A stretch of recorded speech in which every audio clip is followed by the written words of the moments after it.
Okay, step one of the editing process is to take your footage from your camera and store it onto your computer or your hard drive. This process is called data management, and it's super important to have a clean way of organizing your footage. Now, I recommend not storing your footage on your computer itself, but rather buying external hard drives to store all of your footage on. The reason is because computers don't have a ton of storage space, so you'll run out of space very quickly, which will slow down your computer and force you to transfer all of that footage from your computer onto an external hard drive later anyway. So you're going to want to buy some reliable hard drives to store all of that footage on. Now, the hard drives I use that I've used for years are the WD My Passport hard drives. On any given project, I'll take 2 4TB hard drives with me and make sure I always have 2 copies of all the footage I shoot in case one of the hard drives gets dropped or damaged. You can never be too safe, so I always recommend having 2 copies of your footage before formatting that memory card.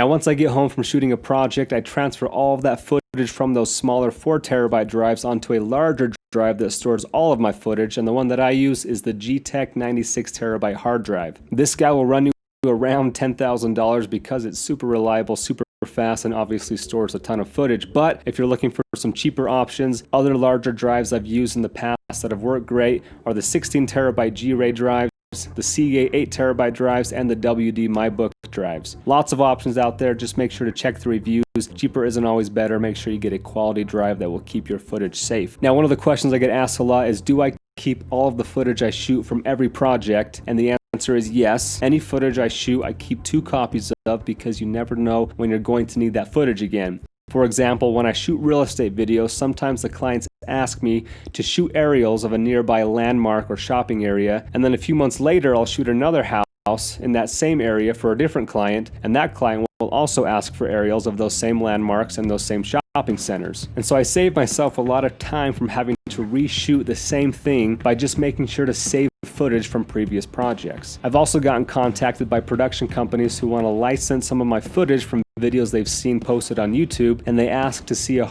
hard drive of all the raw footage, not just the clips that appeared in the final YouTube video, but all of the raw footage that I shot from that trip that they can then go through and pick clips to use for their purposes. And I've made thousands of dollars by licensing footage that I store. So yes, it is expensive to store footage, but if you have a plan for how to use that footage, it will pay for itself long term. So the point is I recommend keeping 2 copies of all of your footage, and I provided a link next to this video at kit.com/ParkerWelbeck where you can find links to the exact hard drives that I recommend. Now let me walk you through how I like to organize my footage. You don't have to do it exactly like me, but find a way to organize your footage that allows you to easily know where to access specific projects. So here's a look at my 96TB hard drive with all of the footage that I've ever shot. So you see up here, I like to label all of my work projects by year, and then I have other folders like stuff that I do for church or family or everything for full-time filmmaker in their own separate folders. But let's dive into just one of these years. We'll take a look at 2017. I then organize into different categories like anything I shot for Brody Smith, and you see all the different projects I did for him, all the music videos I shot here, all my real estate videos, all the wedding videos.